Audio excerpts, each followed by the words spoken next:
তো এখানে ঢাকা ইউনিভার্সিটিতে আসার জার্নিটা আমার জন্য সহজ ছিল না, একটু কঠিনই ছিল।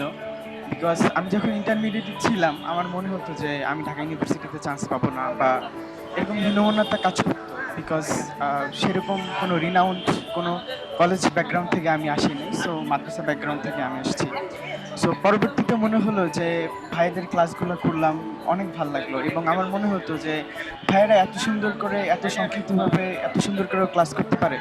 সো পরবর্তীতে ভাইয়াদের ক্লাসগুলো করলাম এবং ভাইয়েরা ঢাকা ইউনিভার্সিটি নিয়ে বলতো, স্বপ্ন দেখাতো।